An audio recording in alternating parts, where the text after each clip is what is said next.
నమస్కారం. భారతీయ ఆర్థిక వార్తలు 22 ఆగస్టు సాయంత్రం 6 గంటల వార్తా సంచికలోకి స్వాగతం. ఈ వార్తా సంచికను మీకు అందిస్తున్నది నయన. తాజా వార్తలు వినండి. సెన్సెక్స్ 77,540.83 పీటీఎస్ పెరిగింది. అత్యధిక లాభం పవర్ గ్రిడ్ 2.87% పెరిగింది. అత్యధిక నష్టం మారుతి 1.77% తగ్గింది.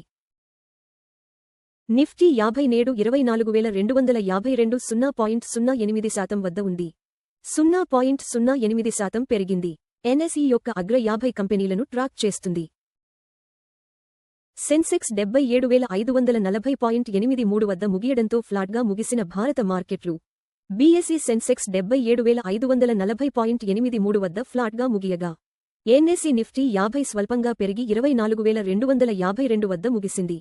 నిఫ్టీ బ్యాంక్ కూడా 0.46% లాభపడి 57,761.95 ఇండెక్స్ పాయింట్ల వద్ద స్థిరపడింది. ట్రాయ్ ఔన్స్కు $4,624 మరియు 10 సెంట్లు వద్ద ముగిసిన బంగారం ధరలు. జూన్ కనిష్టాల నుండి 17% లాభపడి బంగారం ధరలు 0.72% పెరిగి ట్రాయ్ ఔన్స్కు $4,624 మరియు 10 సెంట్లు వద్ద స్థిరపడ్డాయి. వెండి కూడా 0.76% పెరిగి ట్రాయ్ ఔన్స్కు $69 మరియు 47 సెంట్లు వద్ద ముగిసింది. ఆర్బీఐ ఫారెక్స్ స్వాప్ సౌకర్యం ద్వారా $72.85 కోట్ల ఇన్ఫ్లోలు. ఆగస్టు 21 నాటికి reserve bank of India forex swap సౌకర్యం $72.85 కోట్ల ఇన్ఫ్లోలను ఆకర్షించింది. ఎఫ్సిఎన్ఆర్ బి డిపాజిట్లు ఈ మొత్తంలో దాదాపు 90% అంటే $65.40 బిలియన్లుగా ఉన్నాయి. భారత ఆర్థిక వృద్ధి ఆర్బీఐ అంచనాలను మించవచ్చన్న డిప్యూటీ గవర్నర్. భారత ఆర్థిక వృద్ధి కేంద్ర బ్యాంకు అంచనాలను మించవచ్చని RBI deputy governor Poonam Gupta తెలిపారు. కీలక ఆర్థిక సూచికలు మెరుగుపడుతుండటంతో 7% వృద్ధి రేటు సాధ్యమేనని ఆమె పేర్కొన్నారు. సడలించిన నిబంధనల కింద $4,896 కోట్ల ఎఫ్డీలకు భారత్ ఆమోదం. సరిహద్దులను పంచుకునే దేశాల కోసం సడలించిన నిబంధనల ప్రకారం ఆగస్టు 20 నాటికి భారత్ $4,895.65 కోట్ల విలువైన విదేశీ ప్రత్యక్ష పెట్టుబడుల ప్రతిపాదనలను ఆమోదించింది. ఈ ప్రతిపాదిత పెట్టుబడుల ఖచ్చితమైన మూలం వెల్లడి కాలేదు.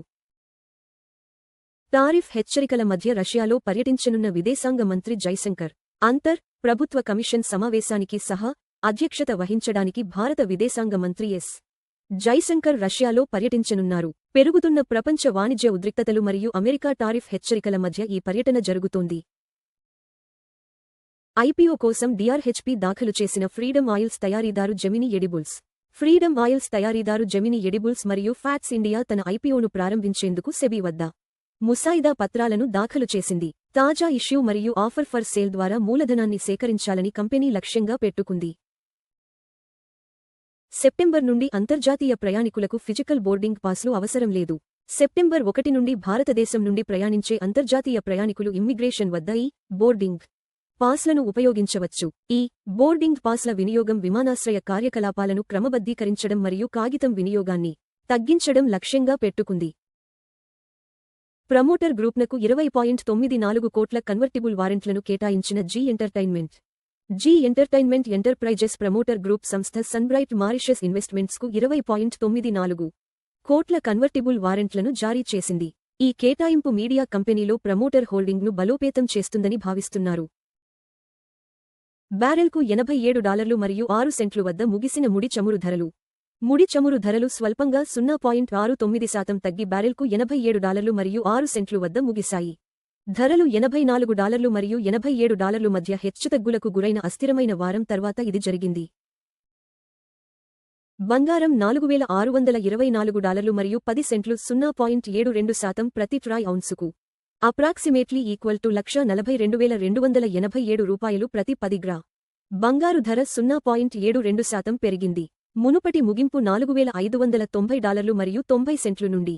బంగారు ధరలు ప్రపంచ డిమాండ్, డాలర్ బలం మరియు ద్రవ్యోల్బణ అంచనాలను ప్రతిబింబిస్తాయి. వెండి $69 మరియు 47 సెంట్లు 0.76% ప్రతి ట్రాయ్ ఔన్సుకు అప్రాక్సిమేట్లీ ఈక్వల్ టు $2,138 ప్రతి 10 గ్రా.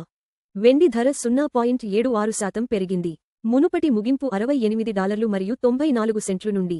వెండి ధరలు పారిశ్రామిక డిమాండ్, సౌర శక్తి మరియు సెంట్రల్ బ్యాంక్ విధానాలతో ముడిపడి ఉంటాయి. WTI క్రూడ్ ఆయిల్ $87 మరియు 6 సెంట్లు 0.69% ప్రతి బారెల్కు ట్రేడ్ అవుతోంది. చమురు ధర 0.69% పెరిగింది. మునుపటి ముగింపు $86 మరియు 46 సెంట్లు నుండి. చమురు ధరలు ఇంధన వ్యయాలు, ద్రవ్యోల్బణం మరియు భారతీయ రూపాయిని గణనీయంగా ప్రభావితం చేస్తాయి.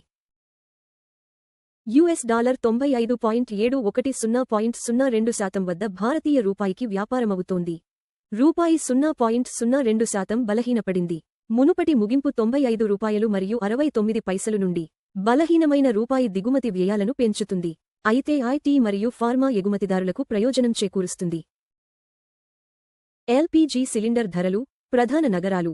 చెన్నై $957 మరియు 50 పైసలు, 2906 బెంగళూరు $944 మరియు 50 పైసలు, 2821 హైదరాబాద్ $994, 2985 ఆంధ్రప్రదేశ్ $966 మరియు 50 పైసలు, 2921 మరియు 50 పైసలు.